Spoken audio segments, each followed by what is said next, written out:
Okay, so if you've watched my other videos or you're a subscriber, you'll know that I said that my next video was going to be the installation of bandsaw tires and the installation of the blade and a review on it. Well, I lied. I didn't make a video of showing you how to install them, of the actual install process anyways. I'm going to explain this and show you what the final outcome is. This bandsaw is an old Craftsman, Sears Roebuck and Company Craftsman bandsaw, but it's rebranded Dunlap. And they did this with some tools back in the day. This saw and that wood lathe I got together, and they're both about 70 years old. So, and they work awesome. I couldn't be happier with them. Part of this video is going to show you a little bit of the setup that I had to do with this particular saw, but the first part I'm going to just explain to you how to get these tires on here.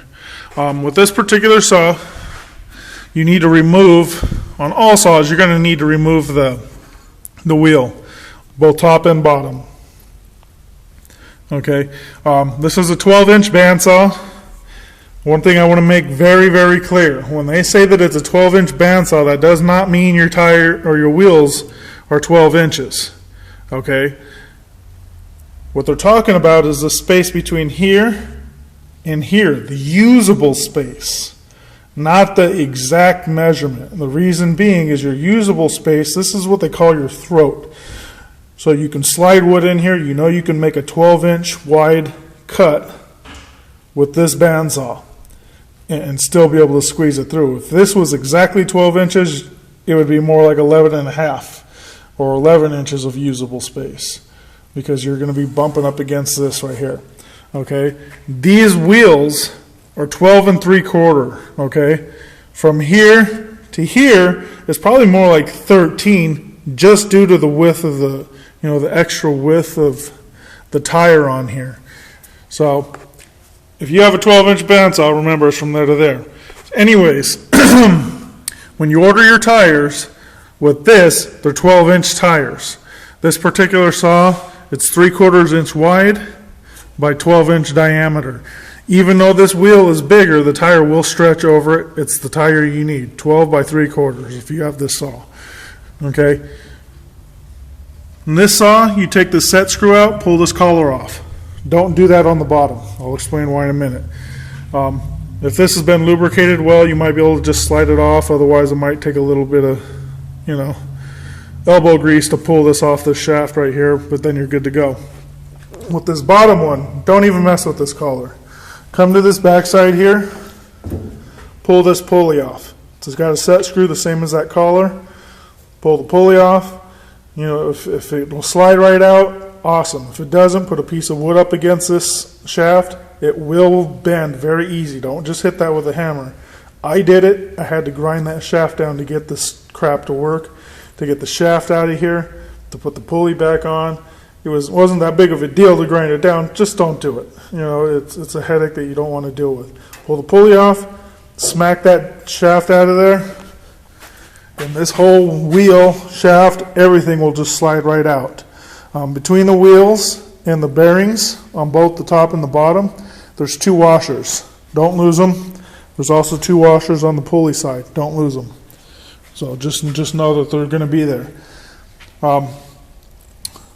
Once that's out, you're good. The reason why I say not to do that, take this collar off, is there's splines as well as a keyway that holds this wheel, because this is the drive wheel.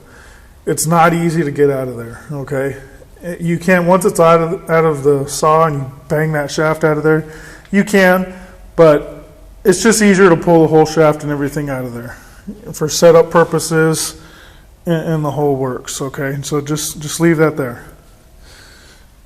When you take this top wheel off, what I did is I laid it down on a table, flat. The center here was like towards the edge of the table. I took a piece of plywood. You can use pretty much anything you want. I just had a strip of plywood like this, about that long. You don't need it to be that long. 12 inches is fine. You're going to stick the end of it right here, over here, and it's going to hang over the edge of this like that. So basically you just need to cover the center of the wheel and have a little bit of hangover over the side. I laid it down on my welding cart over here. We'll just assume that this is the welding cart. Laid it down there, used a C-clamp, clamped it down. Remember, I had the wood sticking over the edge of the wheel like this. Did the same thing with the bottom one. The only difference is because of the shaft. I had the shaft hanging off the side and just put the piece of wood as close as I could to the center. Okay. Once you try it, you'll understand it'll work. Okay, your tire's flat. The reason that's on there is to just help you so the tire doesn't pop off in your face when you're trying to stretch it onto it.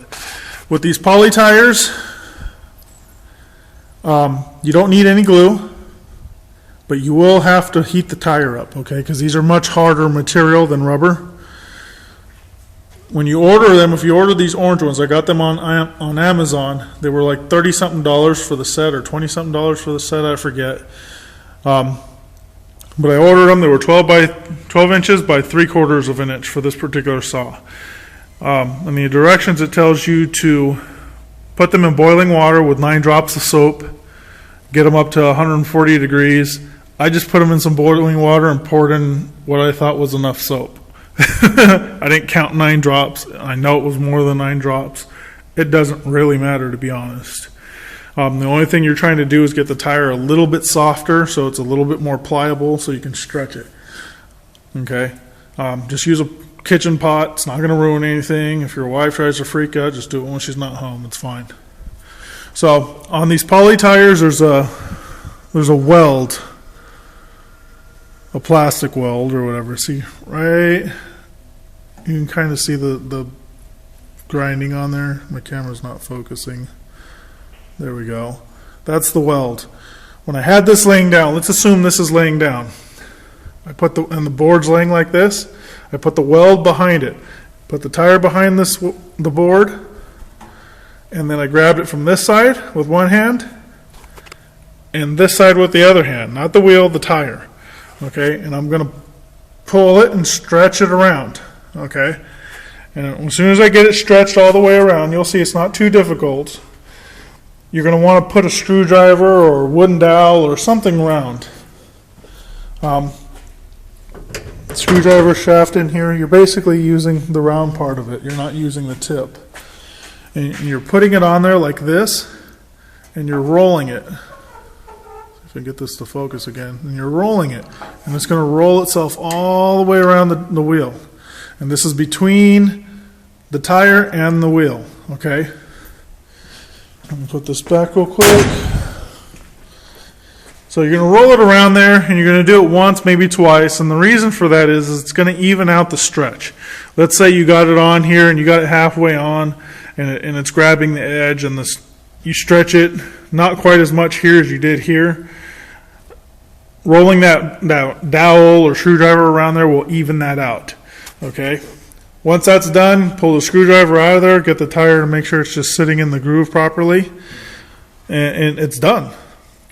No glue, no crowning the tires. What I mean by crowning them, with rubber tires, this wheel, if you look here, you can see a very, very subtle arch, like this. The blade sits on the peak of it. My blade's a little bit off center right now. I need to turn this saw and adjust it. But the blade is supposed to ride on the highest part of that arch, like this. On a rubber tire, you have to create that because the material is so soft. Even though the wheel has a natural arch on it when it was made, the tire may not conform to it so well. So you have to make that arch on that tire. And the people usually use like a drill with a stone grinder that's already cut for that arch. And they create some apparatus on here. It looks real complicated. I've never done it, don't want to do it, don't have time for it. I bought these, don't have to do it. Once the tire's stretched over it, it's done. Okay? Some people say that these don't work as well. Works fine for me. How well it'll work 5 years from now, I don't know, and I don't really care. I'm not building more tools to put tires on Bandsaw. If I was in a business, that'd be different, but I'm not in the business of retiring bandsaws. I'm here to get the saw to work, and that's it. So, anyways, you're looking for an easy product to install, that's it. They work great. I'm happy with them. With this one down here, again, just put the piece of wood like that, same process. Once the tire's on there, it's good. Make sure you put your washers back in where they're supposed to go. Slide it back in. Set your collar, set your wheel or your pulley. Set screw, clamp it on there tight. There is no shims. Those washers are your shims, your alignment shims. That's it. Just put them back on there. You don't have to worry about centering the wheels. It will be centered. Okay. And with these poly tires, they tell you to wait 6 hours to let them cool off. I didn't. I pretty much gave them about an hour, put the blade on, turn the saw on to get the blade centered up and adjusted, and then I let the saw sit for about a day. And that was just because I didn't need it. Here's some information on this saw. This has nothing to do with the tires. So if you're just here to learn about the tires, you don't need to watch any further. Subscribe, comment, like. Thank you for your support. But if you're here to learn a little bit more about this saw, here's some information. Newer bandsaws typically have bearings for guide wheels, one here and one here. That keeps the blade from twisting and flexing side to side. Okay. These old ones, this particular style, they have brass dowels inset here. So these are set screws and there's a brass dowel right there, and one on the other side. And they're pinching the blade. You don't want them to pinch the blade so hard that it's binding, just barely touching. It's good. A little bit of play is okay. But it's there to keep this blade from flexing, so find your happy median between too loose and too tight. Like I said, my blade's a little bit off right now. It should be set deeper in there, but I got to turn this on and adjust my blade. This set screw here is for this brass dowel, and this isn't really a dowel. This is hollow. This wheel here, mine don't spin very well, and I don't know if they were supposed to spin really well from the factory or what, but mine don't. They're kind of gummed up. I could probably clean them up a little bit better. But what this is it keeps the blade from being pushed off that way, okay? And forced off the wheel. This round thing will slide right out of that brass dowel here. Do not loosen this set screw and grab a hold of this and pull it this way if that's the adjustment you need. The reason being, it won't move that brass dowel at all. It's just going to pull this out, and this can come out even without that set screw loosened. So if you need this to go this way, loosen that set screw and push the dowel. If you need this to go that way, loosen the set screw and push that in. Okay? Same thing on the bottom. The exact same setup is on the bottom, right there. Okay? If your dowel is a little bit gouged or whatever, these ones here, what I did is I took the set screws, loosened them up, pulled the dowel out, flipped it around, and used this fresh side in the center. If you're missing the dowel, some people are using wooden dowels. I'm not sure the exact diameter of this dowel. You may even be able to go buy some brass rod and cut it down to shape.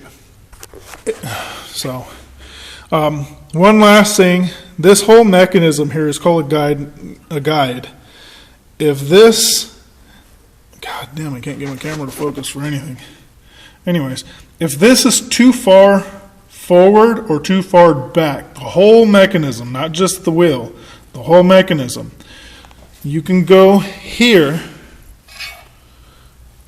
Right there is a bolt, and this bolt goes right up into here to this shaft. This piece here has a slot in it. It's not just a round hole, it's a slot, which will allow that whole thing to slide forward or back. That's how you do that. Make sure, 100% sure, that this guide, the whole mechanism, and the bottom guide are lined up properly. That's going to make your machine run well, okay? Those are the adjustments that you need to do on that. The bottom one, as far as I know, you don't have a overall mechanism that causes the whole guide to move.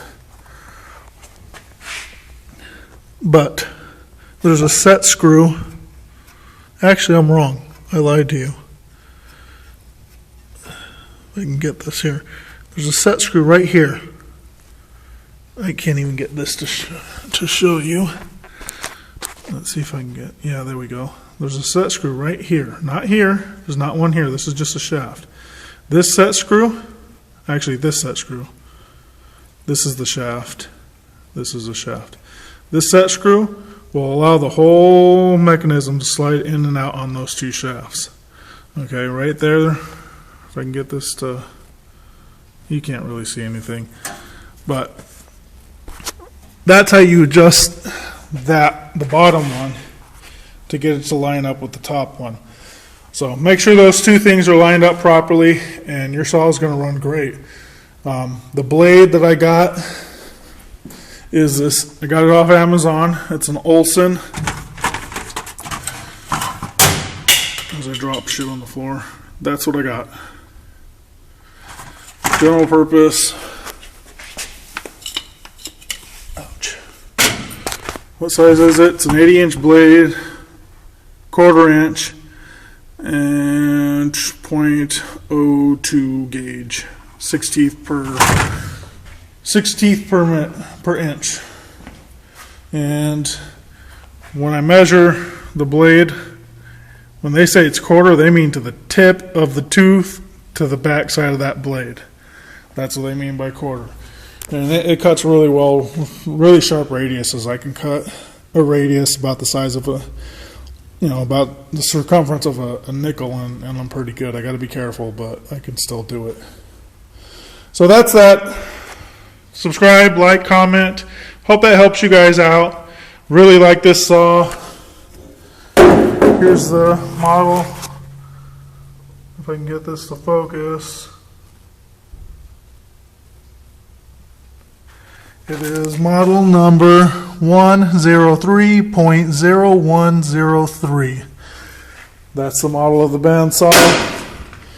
Like I said, there's a Craftsman that is the exact same saw. Talk to you guys later. Bye.